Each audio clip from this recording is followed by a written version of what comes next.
Okay, fantastic. Okay, so welcome everyone. Thank you so much for being here. We're very excited to start this new series with Rabbi Chaim Eisen. He's taught before at the Chabura. It really is not just a pleasure, but it's really a privilege to have the rabbi join us and lead us in really deep, sophisticated, in this case, more philosophical Torah. Uh, for this is Chabura is always interested in philosophy as Bet Midrash, which is anchored in Rambam and the Golden Age of Spain. So we thought it would be very important to have an introduction into classical rabbinic thought, and there's no one better than Rabbi Eisen to lead this. So we are very, very grateful. A very quick introduction, and I'll then just share about some information about a group that Rabbi Chaim Eisen learning small Bet Midrash, and that you could get involved to do some additional learning. But first of all, Rabbi Eisen is a Jerusalem-based scholar, has been living there for many decades, went to Hakotel and Hichala Torah Bet Zion, but has also a degree in biophysics and philosophy from Columbia, and has taught and edited in Judaica, published Judaica for more than almost 40 years. He's a senior lecturer at the Orthodox Union Jerusalem World Center and has taught plentiful on Kuzari, Moreh Nevuchim, and Jewish thought, and is very much a lecturer, traveling speaker, guest speaker, scholar in residence. And he's also taught in the IDF rabbinate and continues to teach there. So, Rabbi, it's really a privilege. Thank you so much.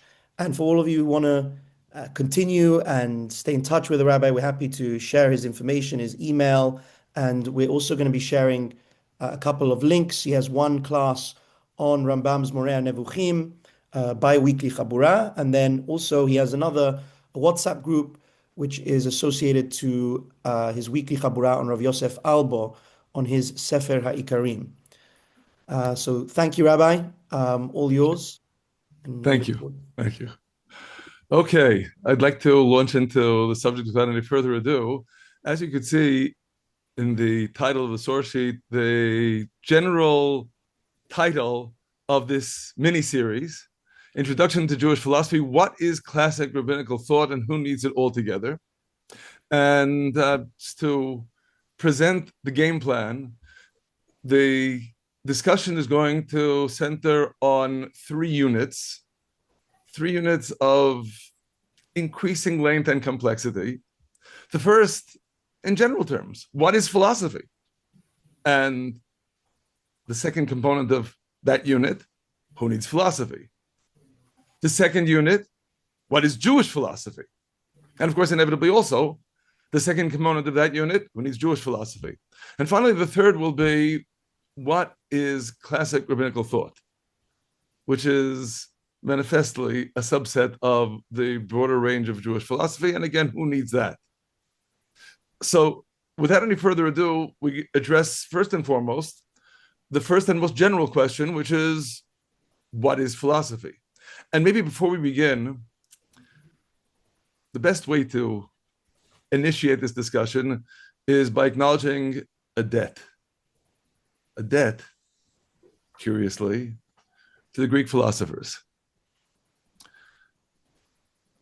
Their relevance here is both general and specific.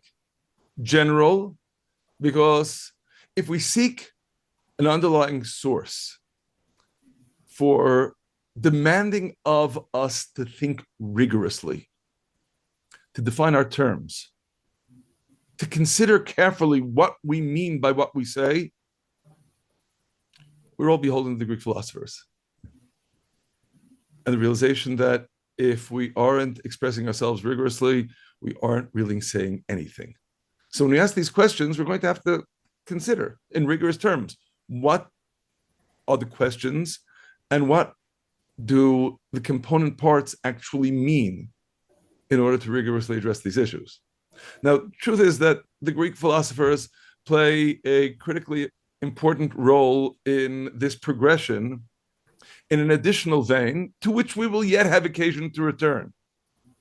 And That is simply historically, because the classics of Greek philosophy were translated into Arabic between the 8th and 10th centuries. And by dint of that crucial historical turning point, the Arabic speaking world first became privy to an alternative paradigm that rendered the whole notion of a revelation-based religion superfluous, purporting to explain everything through recourse to reasoning alone. And that in itself precipitated the challenge that generated classic Jewish thought. Of course, also in the Muslim world, the same challenge was taken and addressed in the part of the world in which the lingua franca, Arabic, was the language of discourse of philosophy. Everyone had to deal with these challenges. Ironically, for much of this period, in the Christian world, in as much as the language of scholarly discourse was not any lingua franca, because people didn't speak Latin, these discussions were far more limited in their scope. In the Arabic-speaking world, it was central. And again, this precipitates the whole enterprise of classic rabbinical thought, to which we will yet have recourse further down the road. But first, we begin on the most basic plane. What is philosophy? And perhaps the best way to begin here is with an illustrative story. Exactly what the story will be illustrating will become clear only afterward. But the story is about the yeshiva bacher who is going on his first shidduch date. And of course, he's completely terrified at the prospect of the first time in his life speaking to a member of the opposite sex. So he asks his older buddy, what's he supposed to talk about?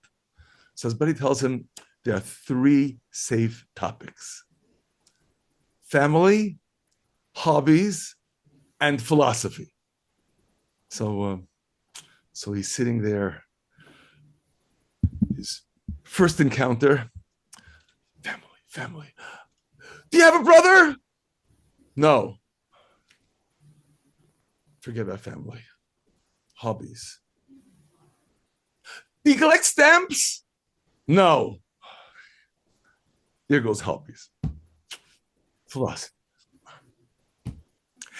If you had a brother, would he collect stamps? Okay, so we set the record straight at the outset. That is not philosophy. That is the caricature of philosophy as an exercise in utmost futility in discussing that which is utterly irrelevant. And that certainly is not what we mean by philosophy. But what do we mean by philosophy? So here we have on the screen, front and center, a dictionary definition. Let's just increase the magnification so we can see things more clearly. This is from the American Heritage Dictionary, and I'm going to focus first and foremost on definition 1b, the investigation of causes and laws underlying reality. Now, we're still going to have to consider what reality means here, and on some level, what investigation of causes and laws means. But I'm going to first focus our attention on one critical word, whose importance might not be immediately obvious. And that word would be underlying.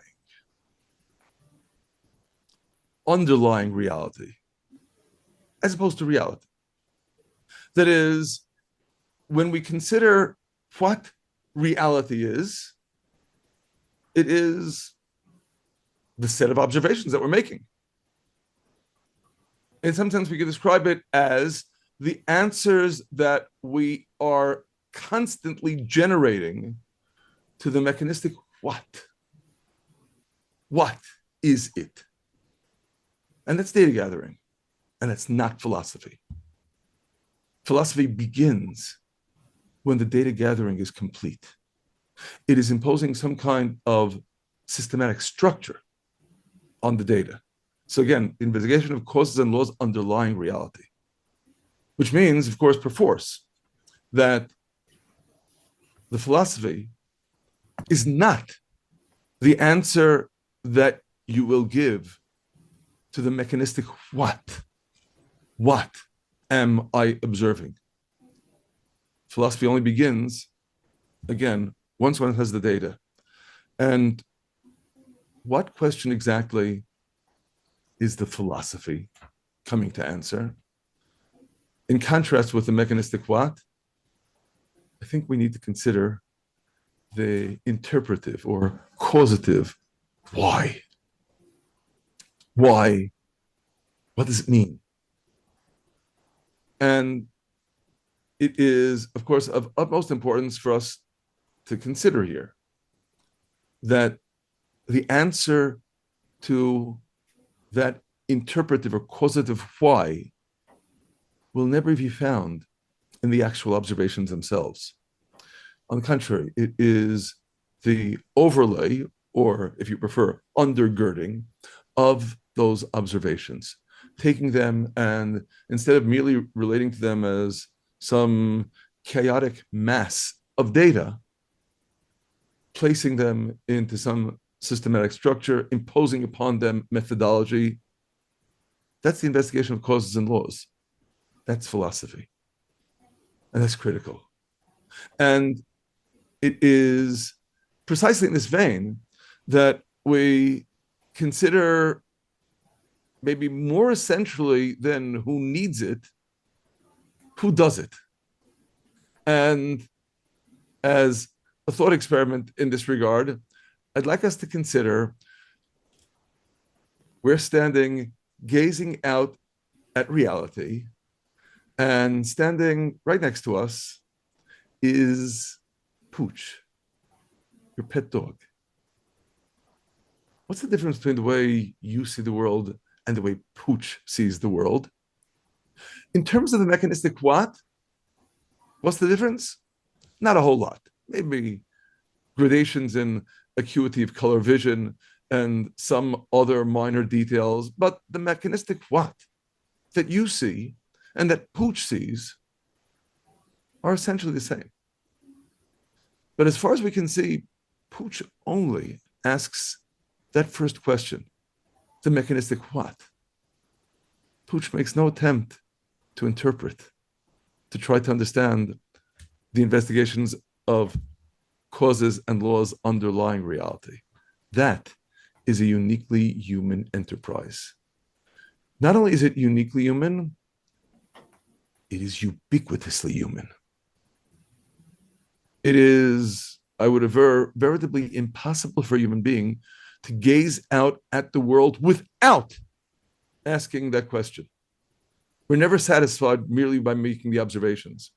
We always impose upon those observations that set of interpretations that amounts to philosophy. So, of course, once we appreciate that the answer to the question of who does it is every thinking human being, we get a sense of who needs it. We all do. We all do precisely because we are not going to suffice with merely a mass of data without any order imposed upon it. And the moment that we impose order upon the data, and the order is not going to be part of the observations, it's what we impose upon the observations, we're doing philosophy. Who needs philosophy? Again, essentially everyone. That process of integrating the givens of reality into some kind of structure, that, on the most basic plane, philosophy. And with that, we complete our discussion of Unit 1. I already warned you that these units are going to be increasingly long and complex. And of course, inevitably, it's in this vein that we move on to Unit 2, which begins with the question, what is Jewish philosophy? And on some plane, in order to answer that question, there is one crucial question that we left in abeyance from Unit 1 that I noted we needed to clarify, but we haven't yet, that we're going to need to clarify in order to move on to what is Jewish philosophy. And that is defining reality. That is, this definition, the investigation of causes and laws underlying reality, of course, presupposes that we know what reality is. What does reality mean? And inevitably, the answer to that question in the realm of the various philosophies will be defined by the situation. If, for example, we were considering a philosophy of science, then the reality that we would need to address would be, first and foremost, how we conceive of the natural world operating. And moreover, the mechanisms through which we seek to investigate that operation of the natural world, the manner in which we generate scientific hypotheses and test them, the gamut of questions that pertain to the reality of how we do science and how we conceive of science.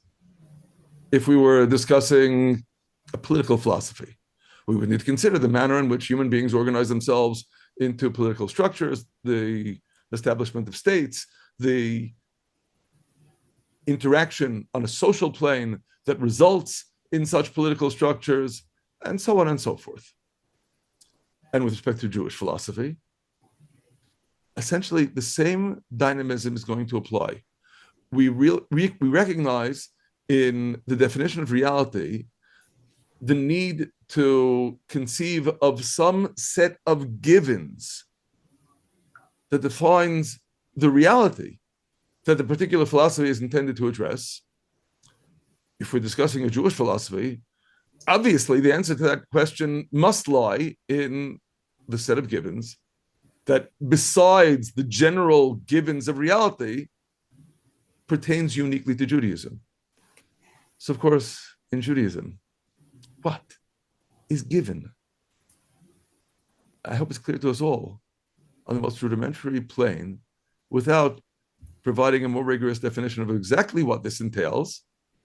The Torah is given. Again, we haven't defined exactly what's included in the Torah. And that in itself is an important enterprise for us to consider further down the road. But on the most basic plane, we appreciate that's what defines Judaism. The premise that the Torah is given. And inevitably then, the premise of a Jewish philosophy must be addressing the givens of Torah. And that brings me to an important consideration, if you will, by way of contrast. The statement that you see before yourselves on the screen comes from the classic Encyclopedia Judaica entry on Jewish philosophy. This is from over 50 years ago.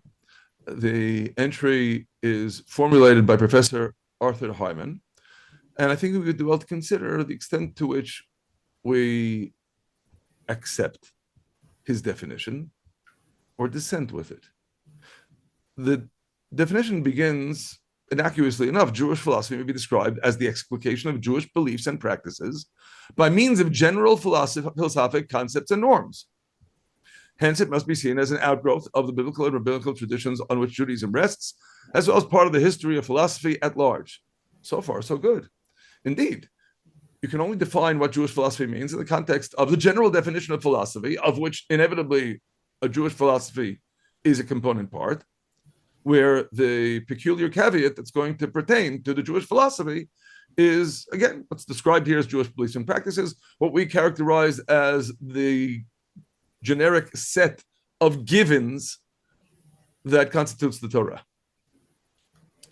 Problem is that the definition doesn't end here.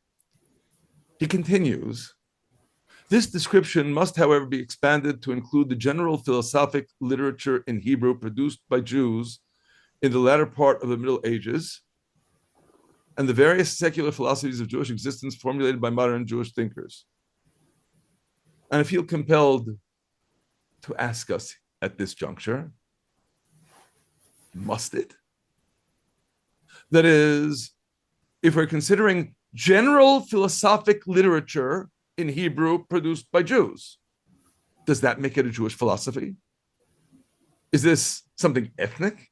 Because a Jew is the author, therefore the philosophy is Jewish? Or again, is the definition of Jewish philosophy something that is contextually based on precisely those issues that the philosophy is addressing and accepting as givens? All the more so when one considers the continuation of the definition, various secular philosophies of Jewish existence formulated by modern Jewish thinkers. Excuse me, Karl Marx was born Jewish. Are we going to then regard Marxism as a Jewish philosophy? You can well appreciate that this is readily going to tend toward absurdity. Baruch Spinoza was also a Jew. So certainly Spinozan pantheism is not something that we would regard as some offset of Jewish philosophy. Again, Jewish philosophy is precisely the definition of general philosophy as applied to the givens of Judaism.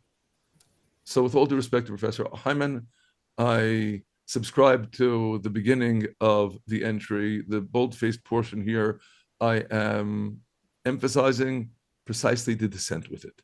I do not believe that constitutes a definition of Jewish philosophies.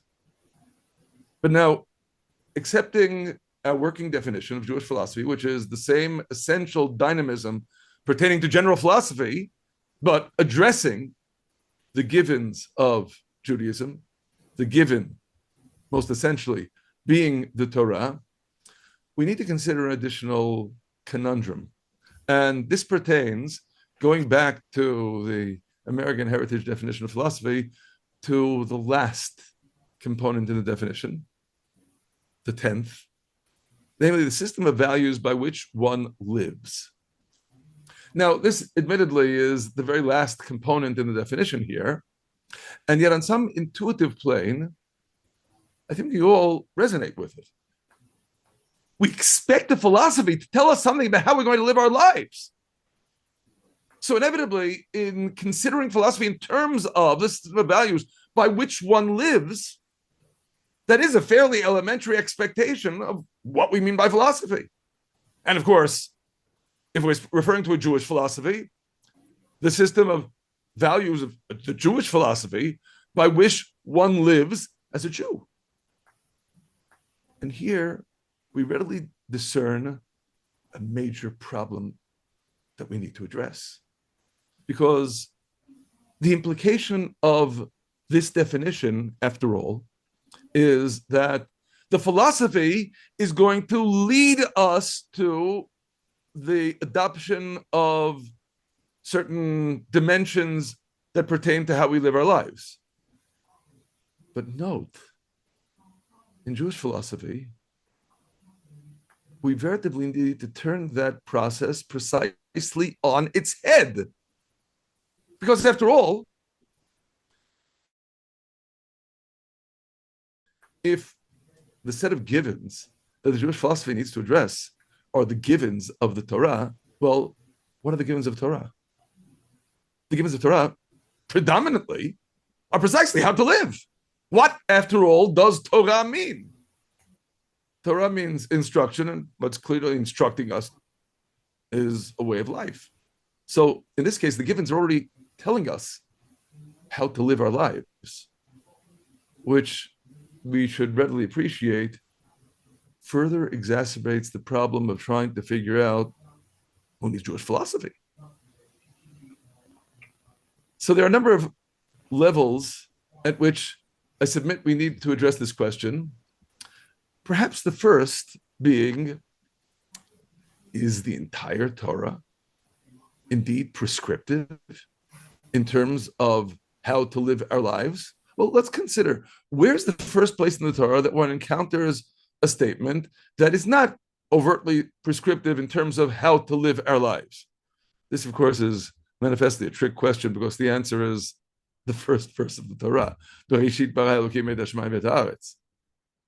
There's nothing prescriptive in the beginning God created the heavens and the earth. So manifestly then, we certainly do not discern in this statement something that is overtly prescriptive. You object. Not so fast. After all, famously, what does Rashi tell us in his opening comment on the Torah? Rashi's opening comment, which, of course, for reasons that would pertain to a much lengthier discussion, not directly germane to this one, is an amalgam of two distinct midrashic sources, one providing the question and the other providing the answer, cites the Midrash. The Midrash is enunciated most explicitly in the recension of Tanchuma that was published by Rav Shlomo Buber. Amar Rabbi Yitzchak, the Torah didn't need to begin from Bereshit, but rather from the first mitzvah given to Yisrael, the mitzvah in Parashat Bo of sanctification of the month. And what essentially underlies the question? Well, manifestly, what underlies the question is this very presumption. The Torah is there to tell us how to live. So the Torah should begin when there's a mitzvah to tell us about that pertains to the way we're going to live. And everything prior to that is on some level presumptively superfluous. Now, you might say, well, is it really superfluous? Obviously, the answer is no, but on some level, when we consider the answer that Rashi presents to us, the answer that is enunciated most explicitly in Bereshit Rabbah, it is to give us a title deed on Eretz Yisrael. That ultimately is affirming that God is the creator, that accords to God the authority to determine who will live in what land, and that by consequence, he dictates that we are to live in Eretz Yisrael. When we consider the process that is unfolding here, what essentially is going on in the Midrashim that Rashi is citing? So first we'll note, and this is indeed something that is presumptive in the gamut of the classic super commentaries on Rashi's commentary. Rabbi Eliyahu Mizrahi says it, the Maharal says it, Rav Shabtai Mishoyer Bes in Siftei Chachamim says it, that the underlying premise, as we already noted, is, as Mizrahi expresses it, Ikar Torah eina ela lemitzvotah. The essence of the Torah is in order to give us mitzvot, to tell us how to live. And indeed, even on an etymological plane, Maharal emphasizes this point, that the very name Torah, which, as undoubtedly everyone here knows very well, is commonly mistranslated into Hebrew as law. There are various words in Hebrew that mean law. Torah is not one of them. Torah means instruction. That the instruction is principally al mitzvot haTorah, hora'ah, telling you how to live. And to that extent, it should really be all about the mitzvot. And likewise, of course, what the Siftei Chachamim tells us, that that the Torah was given to Israel for the sake of the mitzvot. So that underlies the question that it really should be all about mitzvot. And even with respect to the answer, again, the answer being providing us with the title deed on Eretz Yisrael, Maharal has a fascinating proposition. It says Maharal, the answer that Rashi provides doesn't really contradict the underlying premise of the question. That is, why is it so important to establish our connection with Eretz Yisrael? Proposes Maharal by appropriating a foundational principle that is perhaps most explicitly enunciated by Ramban in his commentary on the Torah.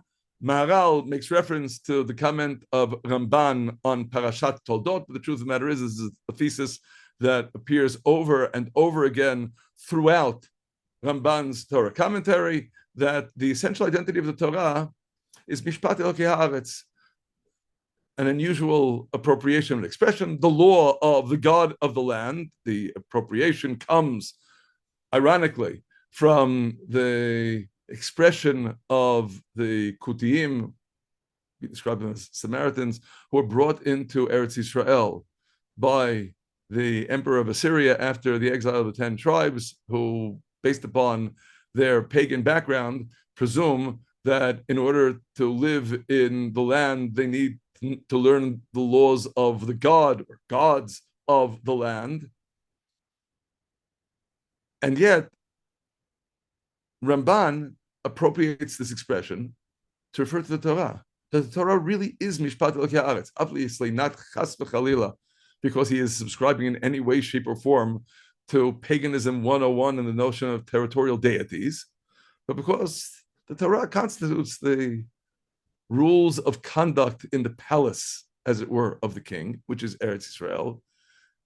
And of course, to that extent, in summation, what Maharal proposes is what is so crucial in establishing our justified bond to Eretz Yisrael is the practical ramifications with respect to Torah, Hora'ah, knowing that the Torah is in fact going to be prescriptively binding upon us because we're supposed to be in Eretz Yisrael, and Eretz Yisrael is the domain in which Torah most directly applies. So, summarizing everything we've just seen. On the one hand, one could conclude from this progression that indeed Torah is all about mitzvot, all about the way of life, which only would serve to exacerbate the question that we enunciated just a few minutes ago.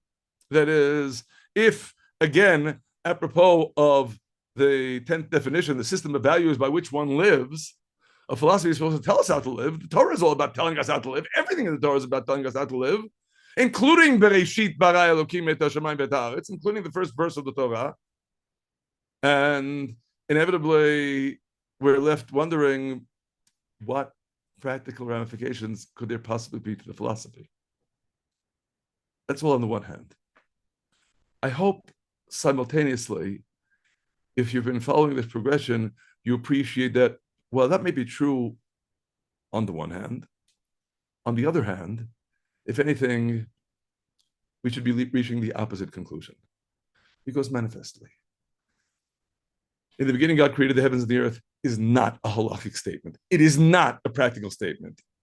Call it theological, philosophical, conceptual, as you wish. It isn't practical. It isn't in any overt manner prescriptive. And if anything, on the contrary, it is precisely by subjecting that verse to some conceptual undergirding, the investigation of causes and laws underlying reality, that we're able to come to the practical ramification, the title deed with respect to Eretz Yisrael. In other words, rather than exacerbating the question, I think this provides us with something of a template for the answer. Yes, the Torah gives us a lot of rules of conduct, but simultaneously we appreciate that very much of the Torah is not to be construed as overtly providing us with a prescriptive way of life, so much as providing us with the conceptual undergirdings that it is precisely through subjecting to the philosophical enterprise will provide us with a basis of the way of life. Now, we'll further amplify that when we consider an additional stratum here with respect to how the philosophy informs the way we're going to live. Sefer HaChinuch, a crucially important compendium of the mitzvot, whose author remains nameless because in his humility he didn't sign the book, but we appreciate that the book dates from roughly the generation after Ramban, say late 13th, early 14th century.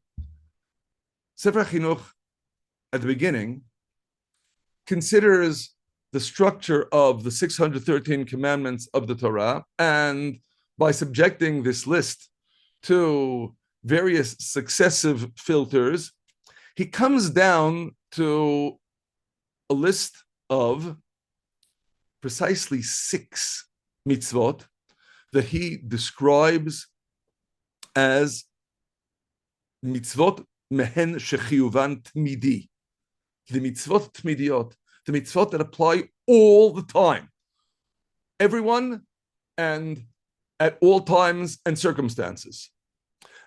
And when we consider this list, The list: Le'ha'amin b'Hashem, shelo le'ha'amin zulato, li'achado, le'ahava li'yir'a to believe in God, to not believe that there exists any other, to unify our conception of God, to love Him, to revere Him. The sixth is to not wander after thoughts of the heart and sight of the eyes.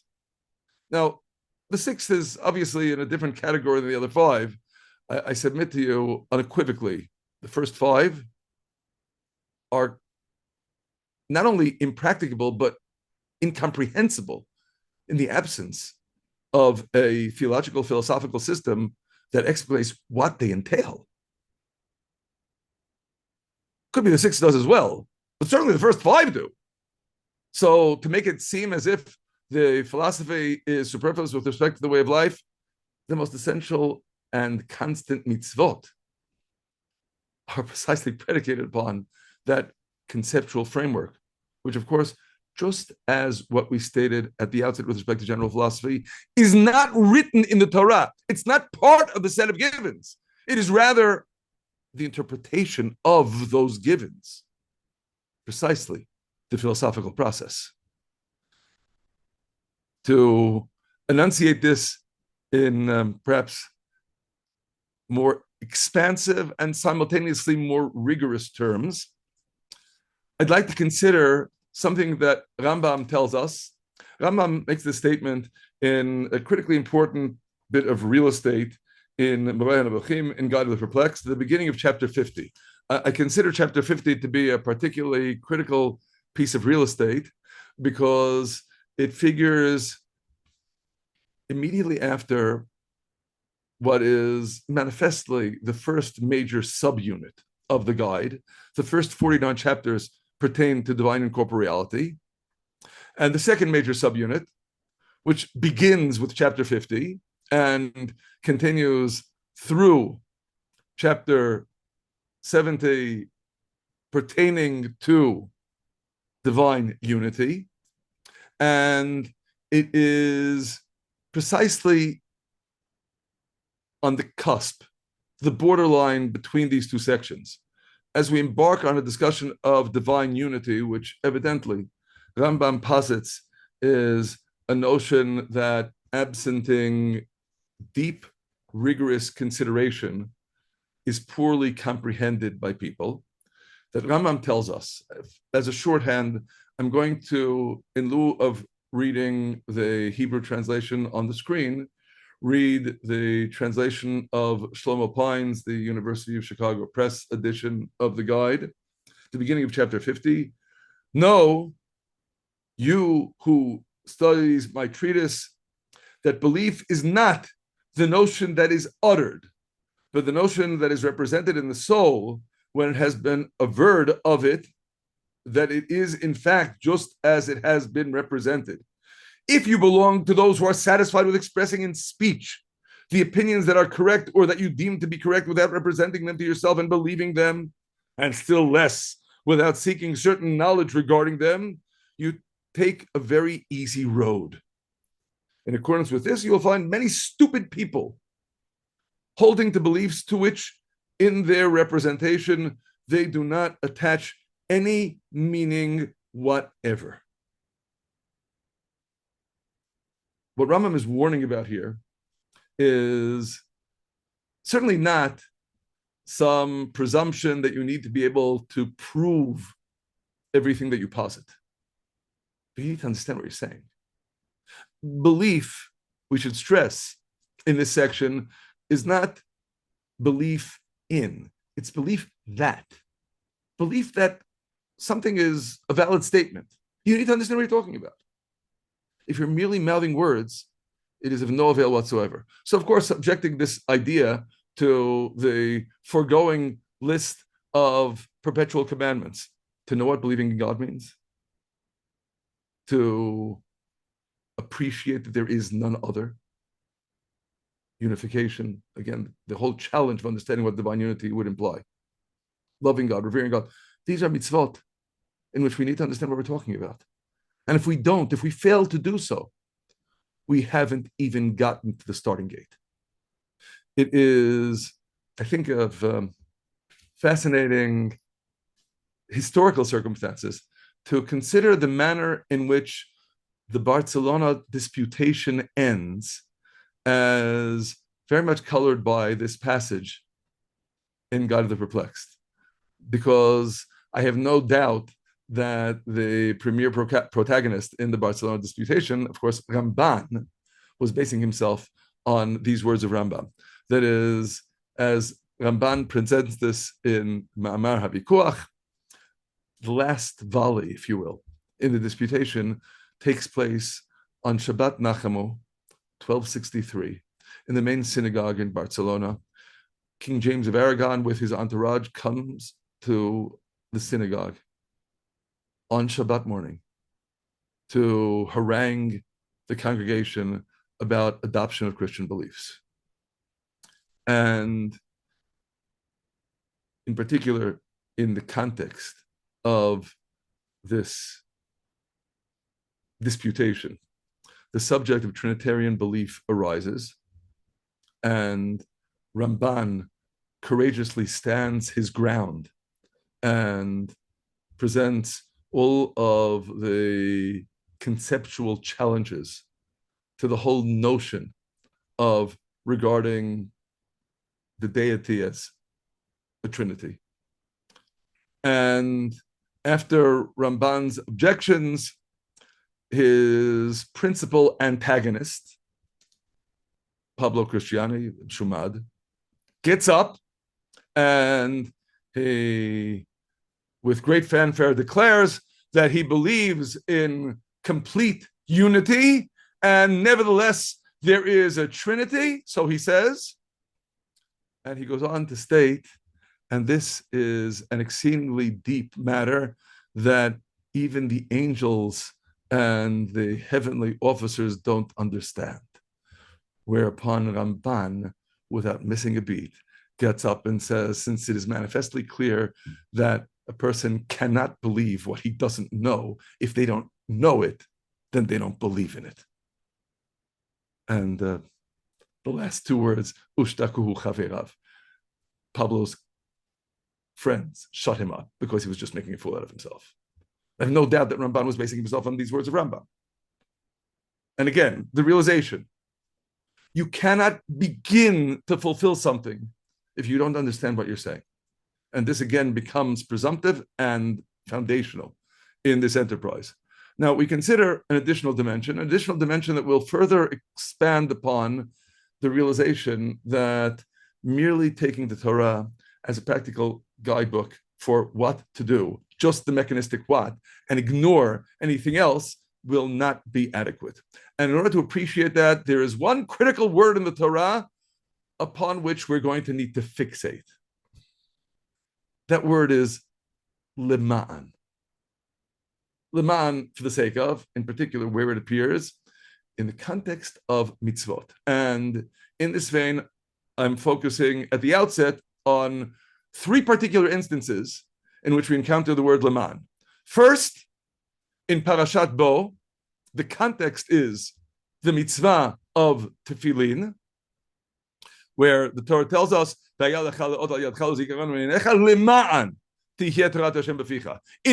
that the Torah of God should be in your mouth, that God brought you forth from Egypt with mighty hand, lema'an.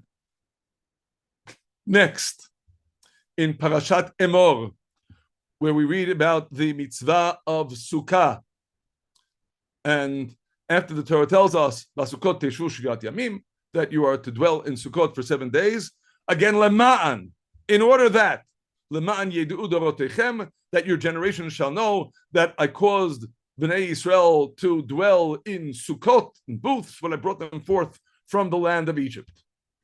And the third, in Parashat Shlach Lecha, the mitzvah of tzitzit, that after the Torah introduces the mitzvah of tzitzit, vayalachem letzitzit uritem oto, once again, lema'an, in order that you will remember and keep all of my mitzvot and be holy unto your God.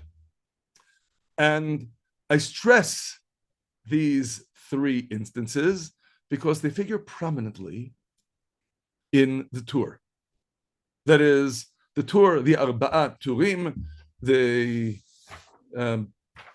systematic compendium of Jewish law that is composed by Rabbi Yaakov ben Asher, who lived from 1269 to 1343.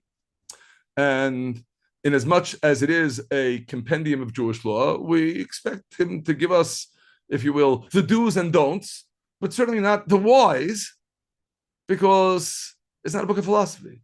It's a book of halakha. And yet, in the laws of tzitzit, in Orach Chaim, Siman Chet, the Torah tells us, v'yechaven, v'hitatfo, shetzivano makom litatef, kedei she'yizkor kol mitzvotav la'asotam.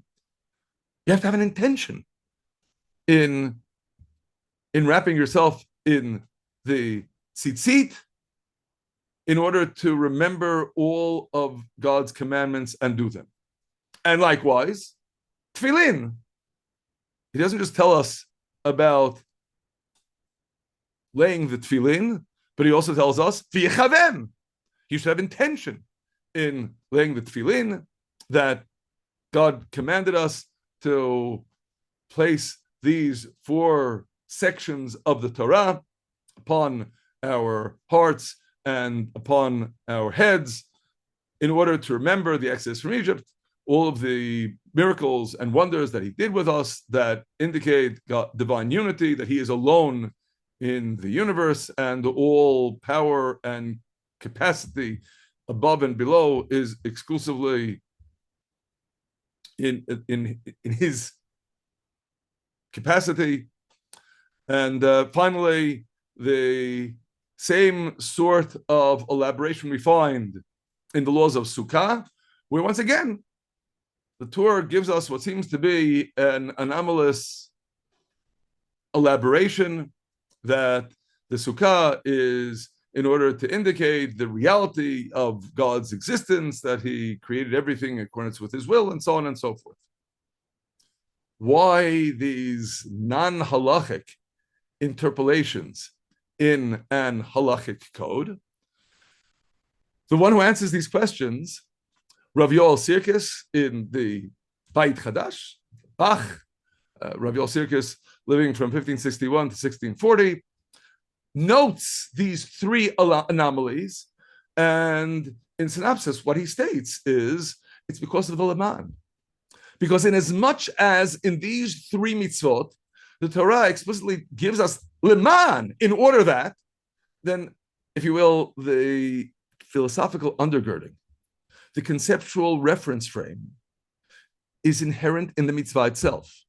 Now, truth be told, the Bach gives us a formulation that I must admit it's difficult for me to quantify, that in some sense, if one does not have that intention in mind, this he states in his elaboration on the mitzvah of Sukkah, lo kiyem ha-mitzvah ketikuna. He has not fulfilled the mitzvah in the proper manner.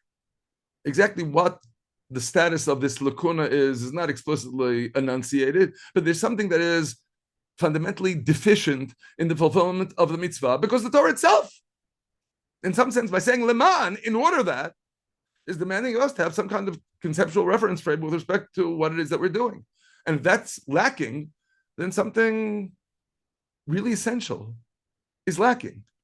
So, of course, these 3 are manifestly apt illustrations of where merely doing something is overtly inadequate. There needs to be a conceptual reference frame into which to place it. That is, on some level, the philosophical, interpretive why, in order to be able to fulfill the mitzvah properly. Now, you might, of course, be inclined to say, this is all well and good, but it is, after all, a rather rare anomaly if we're speaking about only 3 mitzvot, right? Well, not so fast, because we actually find lema'an cast in similar terms in a number of additional mitzvot. We'll first note in Parashat Re'ei The context here is the mitzvah of Ma'aser Sheni, the second tithe, and once again, encounter Leman. Leman tilmad li'yirat Hashem Elokecha kol yamim. In order that you will learn to revere God your Lord all your days. So why does this not figure on the list of anomalies? Well, of course, we need to recall that we're speaking about those mitzvot upon which Rabbi Yaakov ben Asher elaborates in the Abba Turim. He only enumerates the mitzvot that were practicable in his time, in as much as in the state of exile, the mitzvah of the second tithe is not practicable. It's not mitzvah that appears in the Torah. So, of course, it's not going to be on the list. The next example where there is explicitly Ilaman manifestly presents to us the same challenge. That is also in Parashat Re'eh, we encounter with respect to the mitzvah of Korban Pesach, the Paschal offering. Lema'an tizkor et yom tzitcha me'eretz Mitzrayim kol yemei chayecha. In order that you remember the day upon which you left the land of Egypt all the days of your life. Well, here as well, of course, there is overtly Leman, but of course, it's not going to figure in the Torah because the laws that pertain to the Paschal offering obviously were not practicable, and as a result, don't appear in the Torah. The next example, going through the Torah, if you will, in order, is in Parashat Shoftim. The mitzvah here is the mitzvah for the king to write a Torah scroll and have it with him at all times. Lema'an, in order that he learn to revere God his Lord and to keep all the words of this Torah and these statutes to do them. But of course, manifestly, the laws of kings also do not figure in the Torah. This would be a Leman, and we hope it will be practicable at some time soon, but it wasn't in the Torah. And the final example in this progression, in Parashat Vayelech, the mitzvah of Hakel, the ingathering of all of Israel in the precincts of the temple for the reading of the Torah on the holiday of Sukkot, in the Sukkot that follows the sabbatical year. And once again, the Torah states explicitly, everyone is to gather together, leman, in order that they will hear and in order that they will learn and revere God your Lord and keep to do all of the words of this Torah. Another leman. Well, of course, at this point, you might state that this is all well and good, but let's face it, this is only another 4 exceptions, some extra anomalies. But truth is, I left the tour de force for the end. In Parashat V'etchan, we read another leman, and I think this has potentially colossal implications. That is, in Parashat V'etchanan, וזאת המצווה, החוקים והמשפטים אשר ציווה השם אלוקיכם ללמד אתכם. This is the mitzvah, the statutes, the ordinances that God your Lord commanded to teach you. לעשות בארץ, אשר אתם עוברים שם על רשתה. To do them in the land into which you are passing, to possess it. למען, in order that you will revere God your Lord, to keep all of his statutes and commandments that I am commanding you, you and your children and grandchildren, all the days of your life. And precisely with respect to which mitzvah is this leman? I think incontrovertibly, all of them. This leman, in essence, taking the principle of the Torah as enunciated by the Bach, but appreciating the vast expansion that derives from this verse. All of the mitzvot of the Torah have that lima'an attached to them. Mitzvot are not simply to be physical acts in which you engage. They are all lima'an. They all demand of you to ask this interpretive why. Lima'an, in order that in order that you revere God your Lord, to keep all of the statutes, commandments that I am commanding you, everything, the whole gamut of the Torah. And I have a proposition to make in this regard. Namely, there is a well-known discussion.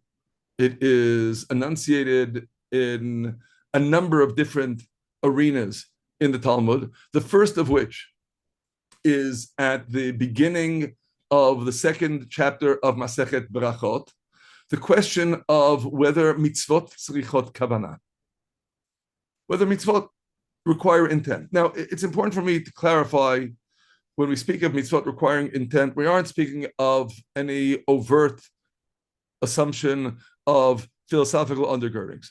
Mitzvot tzrichot kavanah means, on the most basic plane, to be cognizant of the fact that one is indeed engaging in fulfilling a mitzvah. To illustrate the point, we summon as an example the content of the discussion of this issue that appears in Tractate Rosh Hashanah on page 28b, pertaining to Hatokeh Lashir. If someone wakes up one bright sunny morning and has a yearning to hear some peppy tune and reaches for the nearest musical instrument and pipes out a peppy tune for himself, then if it so happened that that bright sunny morning was Rosh Hashanah and the musical instrument was a kosher shofar, and the peppy tune that he piped out was a kosher tkiya, sharim, trua, tkiya, and so on, then, according to the position that mitzvot tzrichot kavanah, if mitzvot require intention, he didn't have any intention to be fulfilling a commandment, he has not fulfilled his obligation. According to the countervailing position, mitzvot einan tzrichot kavanah, he did it. He already fulfilled his obligation. So I'm just stressing this point so there won't be any misunderstanding with respect to what the parameters are of the discussion of mitzvot tzrichot kavanah. But still, there is the position of mitzvot tzrichot kavanah as an halachic bottom line, and as much as we regard this question of whether mitzvot tzrichot kavanah or not as unresolved, then when the mitzvah under discussion is a Torah obligation, then the ruling is, and as much as in Torah obligations, if there's an uncertainty, then one regards the circumstance as demanding strictness, you need to do the mitzvah over again if it was performed without intention in order to fulfill one's obligation. But if we ask ourselves, what really underlies this question? I must admit, I was unable to find anyone who actually asked the question on what basis we would posit mitzvot tzrichot kavanah. And I'd like to make this proposition. Perhaps it's because of the verses that we saw in Parashat Bet Hanan. That is, all of the mitzvot summon this leman, in order that you revere God your Lord, to keep all of his statutes and his commandments that I am commanding you, your children, your grandchildren, all the days of your life. You need to have that level of intention. Now, truth be told, whether my proposition is correct or not, either way, the fact that there is this cognizance of mitzvot tzrichot kavanah already tells you, no, the Torah is not simply some orthopraxis. Just do it mindlessly, merely as actions to be performed perfunctorily. You need to ask the interpretive why. You need to impose upon the givens that level of understanding. And perhaps it is apropos precisely in this vein for us to conclude this first component of our progression. There are, Bezrat Hashem, still another two, with a passage from Moreh Nevuchim. This is also a strategic piece of real estate in the guide. That is, Rambam tells us the last 4 chapters of the guide, Unit 3, chapters 51 through 54, are a chatima, closure of the guide. It is in the first of those four chapters, chapter 51, that Rambam issues the following warning. As for someone who thinks and frequently mentions God without knowledge, following a mere imagining or following a belief adopted because of his reliance on the authority of somebody else, he is, to my mind, one who does not in true reality mention or think about God. For that thing which is in his imagination and which he mentioned in his speech does not correspond to any being at all and has merely been invented by his imagination. He is serving merely a figment of his imagination. Indeed, it is in this vein that Rambam cites the words of David in his charge to Shlomo, as we read the charge in the first book of Chronicles, Divrei Yamim, in chapter 28. Ve'ata Shlomo v'ni da'et Eloki avicha ve'ovdehu. Know the God of your father and serve him. There are different ways of understanding the import of that verse. I'll just note parenthetically that Rabbi Yudalevi understands the emphasis in that verse in a very different manner. Rambam posits there is crucial importance in emphasizing, first and foremost, know. Know before you serve him. Now, obviously, it's not an excuse to refrain from keeping the mitzvot until one has earned one's doctorate in philosophy. But if we ask, is it really adequate just to do? Manifestly, it is not. And of course, on that plane, returning to our starting point and appreciating that part of embracing a philosophy is seeking out a system of values by which one lives. And the question that we have not yet finished addressing, the question, well, does that render Jewish philosophy completely superfluous? If the Torah is a set of givens and it tells us what to do and case closed? Manifestly not. Clearly, even if the Torah is telling you how to live, you really can't do it without that dimension of the philosophical consideration. And if I may just conclude with two short observations with which we'll conclude as something of a cliffhanger awaiting next time, as further expanding upon this theme. First, another story. I know an elder rabbi here in Yerushalayim, who will remain nameless for now, who a number of years ago told me, this rabbi lives in a neighborhood with many yeshivot, that he has the habit of inviting yeshiva students to his home for Sudat Leil Shabbat Friday evening. And at some point during the course of the meal, he springs on them. So could you please tell me why you're religious? In order to watch them squirm, because they haven't a clue. So without addressing the question of whether he's getting his Oneg Shabbat by statistically torturing these yeshiva students, we'll put that on the side for now. But if we ask ourselves, should this disturb us? I think it should profoundly disturb us. We're speaking, after all, of young men who are dedicating themselves 24/7 to studying the Torah and serving God. And when asked the question as rudimentary as, why are you religious? All they can do is squirm. Isn't this a problem? That's my first point. And the second, when we consider what altogether the givens of the Torah give us, if I may present a loose analogy, and of course, as any analogy can only be taken so far, but nonetheless, I think there is some merit to considering it. All of the givens of Torah can be likened to bricks. Each law is another brick. The gamut of all the givens of the Torah, mounds and mounds and mounds of bricks.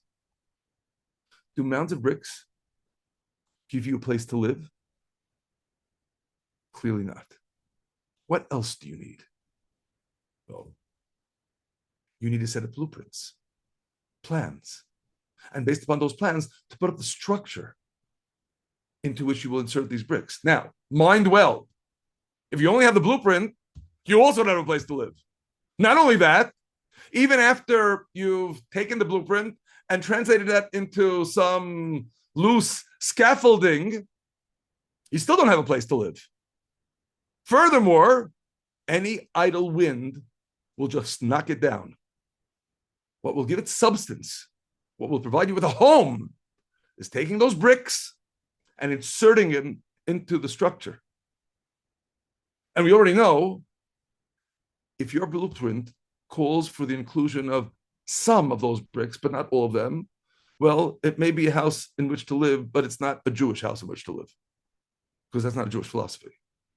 Even if the plans call for most of the bricks, even if the plans call for every single solitary brick except one, that's not a Jewish philosophy, excuse me. You need a plan, the plan that will incorporate every single brick, and then you need to insert all those bricks. And then you'll have a place to live. Now, of course, as an obvious corollary of the analogy, if I ask, so is there only going to be one set of plans that will accommodate all the bricks? Obviously not.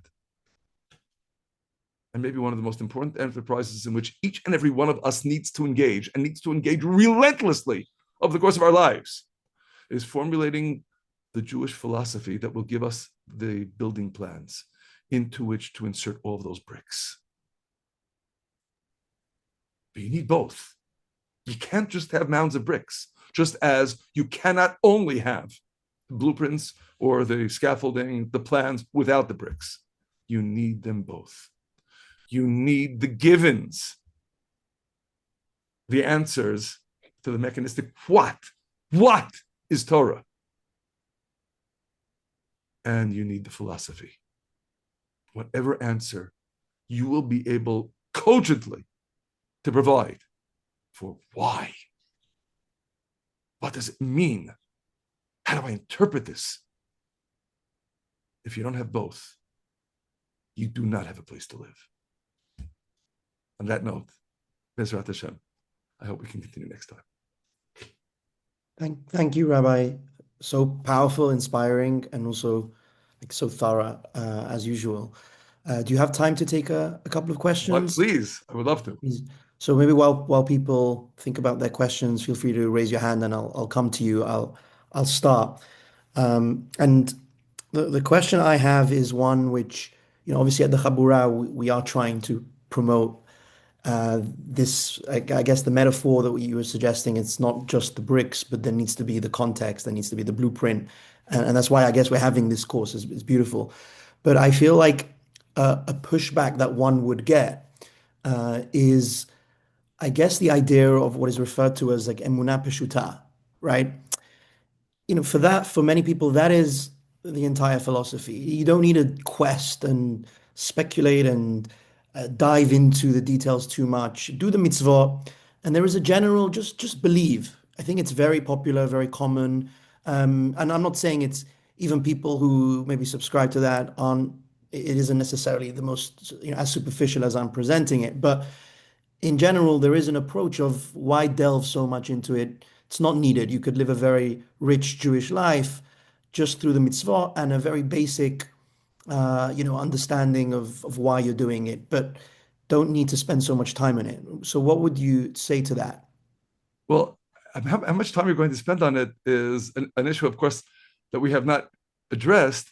But my simple, straightforward question with respect to just believe is, believe in what? That is, again, I'm going to reiterate, Sefer HaChinuch tells you what the mitzvot tmidiyot are, what constant mitzvot we need to be fulfilling every single moment of our lives.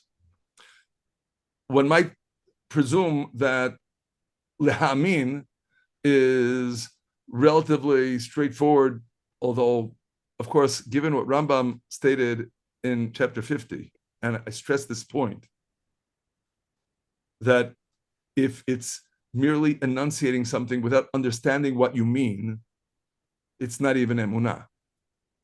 But liyachado, to understand what we mean by divine unity, is this merely some kind of facile question like, excuse me, I have one pencil, and that's what we mean, Chalila, one God?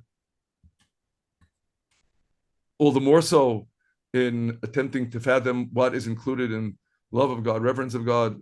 These aren't by any means childish questions. We need to consider what they mean.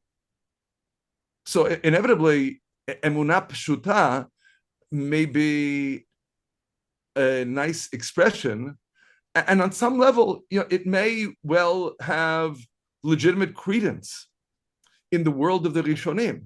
If we were going to focus in this discussion on ta'amei mitzvot, not in the sense that we're referring to mitzvot shrichad kavanah, which is intention to be fulfilling mitzvah, but the conceptual ideas invoked by mitzvot.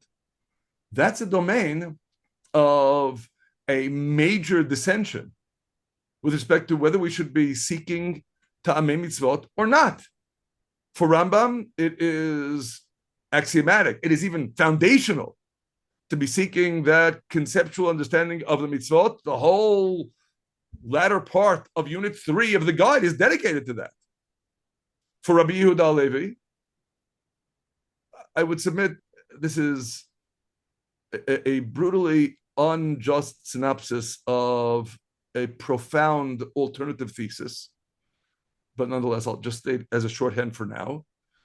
From Rabbi Levi's perspective, the experience of the mitzvah may be preeminent, and excessive cogitation with respect to what conceptual ideas the mitzvah invokes might even be a distraction from that.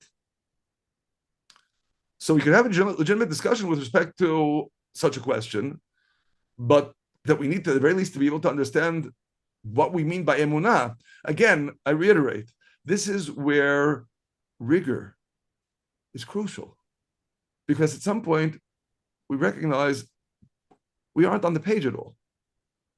If someone has a conception of the deity that is completely divorced from the axioms of Torah belief, as expressed in the Torah, as enunciated by Chazal. And unfortunately, nowadays, I hate to say this, but one finds examples galore of that. We should have a very serious problem with that, shouldn't we? So inevitably, emunah pshuta, fine, but in what context does that need to be defined? And this, of course, becomes the critical question of just being able to invoke the intellectual rigor of what am I saying? Which unfortunately nowadays, I fear is often simply ignored. Thank you, Rabbi. Just a really quick follow-up, and then we'll go to Shmuel. So, that can be seen though as, for the masses, that's just hard. That this idea of the intellectual rigor, and sort of what Ramban said, as you can't believe what you don't know.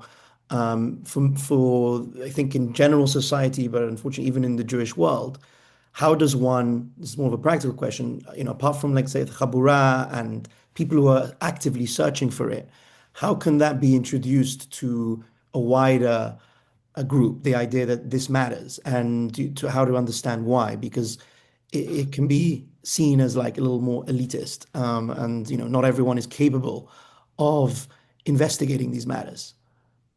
So I must admit that I'm almost involuntarily sighing with a groan here, because I not only commiserate all too well with the question, I've been seeking the answer all of my life and I haven't found it yet. That's how to really inculcate this realization at large. But I'll note at the very least on some rudimentary plane. And admittedly, this is something that demands a far, far broader treatment than what I suspect we can accommodate in the limited time available for people right now, is what Rambam states in the first unit of the Moreh in chapter 35, where he stresses that certain essential axioms of faith need to be inculcated even in young children who don't have the wherewithal to engage in philosophical speculation, simply as something they need to accept. When they get older, when they become more mature, they can legitimately seek to understand why they need to accept these things. But for example, on the level of divine incorporeality, and that God is not subject to, affected by anything, because God constitutes independent existence. That's the most axiomatic definitional statement we make about God, that God is self-mandated existence, everything else is contingent existence, so God is not contingent on anything. So to enunciate those basic premises, we need to inculcate even in young children. And this is indeed foundational, because otherwise, whatever they're talking about believing in, excuse me, it isn't God. It's a figment of their imagination. So it's important for us to appreciate that, obviously, we aren't going to reserve Torah belief for those who have earned their doctorates in philosophy or anything even remotely approaching that. Ultimately, on the most essential plane, it is precisely for this reason that in Rambam's first major literary endeavor, his Mishnah commentary, in Hakdama Perek Chelek, Introduction to Perek Chelek, he enunciates 13 foundational creeds. To what end? To provide a baseline of what one needs to know as the axioms of belief in order to be within the fold. Now, for those who posit that Judaism should be seen merely as an orthopraxis, you just do without any understanding, I have a rather pedestrian but nonetheless critical observation. Why did Rambam first enunciate these 13 foundational creeds as an introduction to Perek Chelek of Sanhedrin? Because how does the Mishnah in Perek Chelek begin? Well, of course, everyone knows the first part.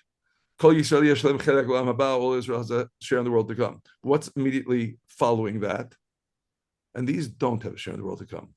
Ha'omer en Torah min hashamayim, en tchiyat hamitim min haTorah, ve'en Torah min hashamayim, ve'epikoros. One who says that there is no resurrection of the dead from the Torah, whether from the Torah is included in the Girsa or not, and one who says that Torah doesn't come from heaven, and one who is considered an Epicurean. Those three premises manifestly underlie Rambam's list. Rav Yosef Albo in Sefer Ikarim notes that the 13 principles that Rambam enunciates as foundations fall into three categories: the theological category, which is the first five, the next four that pertain to the subject of revelation, and the final four that pertain to the subject of reward and punishment. And in essence, he draws a direct correspondence between those three categories and the three categories that are enunciated in the Mishnah. Hamer ein tchiyat hamitim min haTorah pertains to reward and punishment. Hamer ein Torah min hashamayim pertains to the principle of revelation. Epikoros, he associates with the theological principles. But then we appreciate that the cognizance that there's more than merely an orthopraxis, that there are indeed foundational creeds that, if compromised, the Mishnah tells you, result in forfeiture of one's share in the world to come. What Judaism is there then, if the way one presents one's set of Jewish behavior includes only deeds and not those principles? That it's in precisely the same vein that we would describe someone who says, I live my life in complete, perfect fidelity to the written Torah, nothing else. We would describe such a person as a heretic, a Karaite. Because the oral tradition for us is as foundational as the written word itself. If anything, someone who considers the Torah to entail merely an orthopraxis, merely actions, without foundational beliefs, candidly, is even worse. Even worse because, at the very least, the Karaite subscribes to the entirety of the written text. We still consider that a heresy. Someone who says, I only act in a certain manner, but I completely ignore even what the Torah tells me about what I'm supposed to believe, that is not Torah Judaism. That is not any form of Judaism. That is some aberration that has cherry-picked what one chooses to regard as Jewish living and is utterly divorced from the tradition of what Jewish living actually means. Thank you. Thank you, Rabbi. Shmuel. Yes. Rabbi, in keeping with your illustration of the bricks and the blueprints, and that if we develop both of those, God willing, as we go on, that we do things more, we grow in our following the letter of the law and our observance, and as well as the coming to more complete knowledge of the underpinnings of those mitzvot. Do we find that the Rambam brings that along with that it's essential to this completed building that there is a development, a qualitative increase in the emotions that the performance of these mitzvahs should have within us as we perform them? If I'm understanding the question correctly, you're focusing upon emotion. Along with the other two, does that have a place in that? Like if because you could have a complete knowledge of great depth and do it right according to the stringent interpretations, but there's no joy within me. There's no depth of emotion. Does he talk about that anywhere? So, look, first of all, what I'll certainly stress is it isn't at all incidental that besides his addressing in the second chapter of his halachic code, love of and reverence of God, which obviously entails cultivating an emotion. The question that Rambam presents in chapter 2, halakha 2, is what is the path to come to love and reverence of God? But ultimately, it is in order to be able to engender that emotional framework. So that's first and foremost, to appreciate that the emotional framework that is manifest in love and reverence of God needs to be cultivated. The additional dimension, however, that I'll emphasize even more so is the second volume of Rambam's halachic code. The first volume is Mada, knowledge. The second, Ahava, love. And what essentially is the underlying theme of Sefer Ahava, and that informs all the mitzvot that are discussed therein. So Rambam doesn't actually answer this question explicitly in the Mishneh Torah, but he does answer this question explicitly in Moreh Nevuchim. That is, in the last part of the guide, where Rambam considers the Ta'amei Mitzvot. So structurally, of course, after the first 10 chapters that serve as an introduction from chapter 25 through chapter 34 in the third unit of the guide, chapter 35 is where Rambam presents 14 categories as a basis for the division of the gamut of the mitzvot of the Torah. They are not by any means in one-to-one correspondence with the 14 volumes of the Mishneh Torah. But in any case, Rambam presents 14 categories, and what is most directly germane for our purposes is category number 9. Rambam elaborates on these 14 categories in the succeeding chapters, from chapter 36 through chapter 49, 14 chapters corresponding to these 14 categories. And the ninth category, of course, is the subject of chapter 44, the mitzvot of Sefer Ahava, with the exception of Hilchot Brit Milah, because that falls into a different category in Rambam's conceptual portrayal. That's not germane for our purposes. But Hilchot Kriyat Shema, Hilchot Tefillah, Hilchot Berachot. All of these structures of mitzvot are, from Rambam's perspective, to what end? What he essentially presents there is to the end of constructing a religious personality. And I stress religious personality in contradistinction to the first category. The first category, which he elaborates upon in chapter 36, is foundational intellectual doctrines. Doctrines to which one must subscribe because they are essential truths. And indeed, that category includes the laws of fundamentals of Torah. Curiously, it includes also the laws of repentance and the laws of fast days, for reasons that we won't elaborate upon right now. But those are intellectual doctrines. The ninth category is not intellectual doctrines. It is cultivating a personality. It's a holistic attitude. And I think it definitely subsumes within it the emotional content that you're describing. Of course, that's part of this process of growth and development.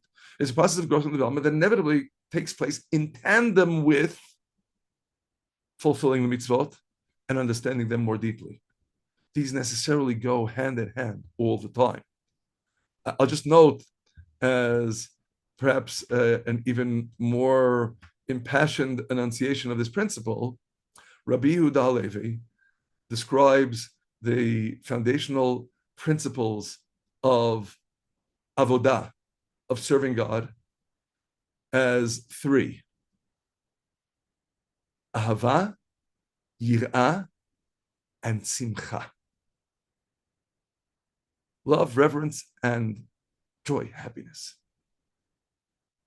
So these are definitely constructs that are completely bound up in our fulfillment of the mitzvot. One could, I think, facilely describe what Rabbi Yehuda Halevi is presenting as a kind of emunah pshuta, but it's certainly not an emunah pshuta in the shallow manner in which the idea is bandied about nowadays.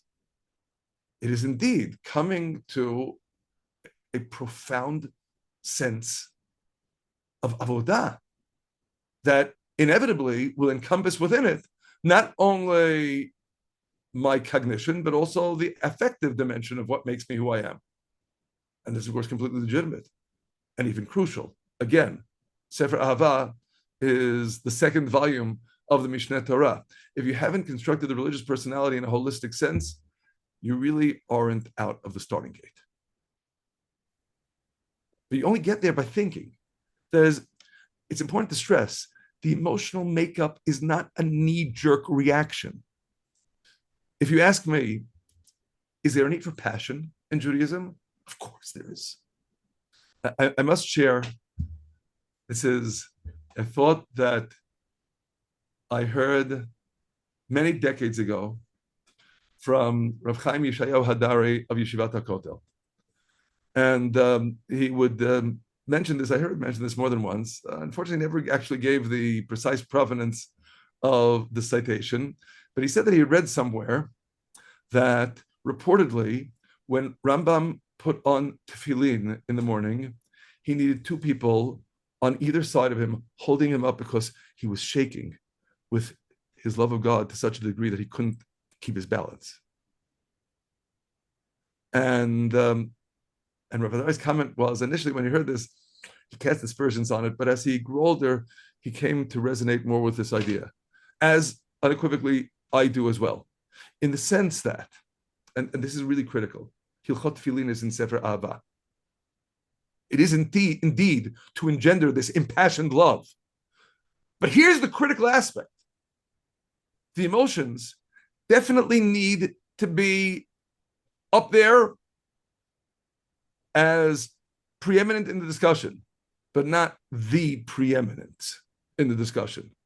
If I may vary the analogy, the placement of emotions is right in front in the passenger seat, right next to the driver. Never in the driver's seat.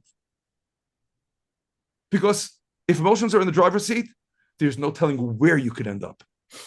And it could just as easily be paganism as monotheism, maybe even more easily paganism.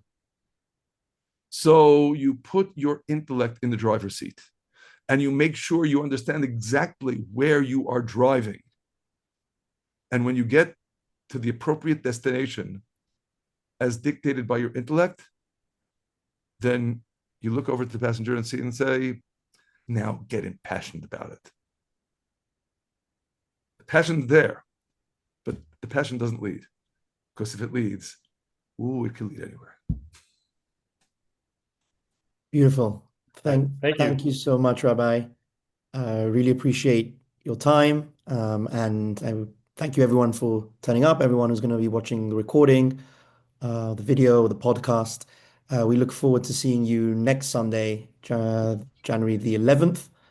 And just one announcement, the Chabura has just put on its WhatsApp groups the publication of the Hakdama of the Mishneh Torah, translation focusing on the Hakdama, lots of annotations.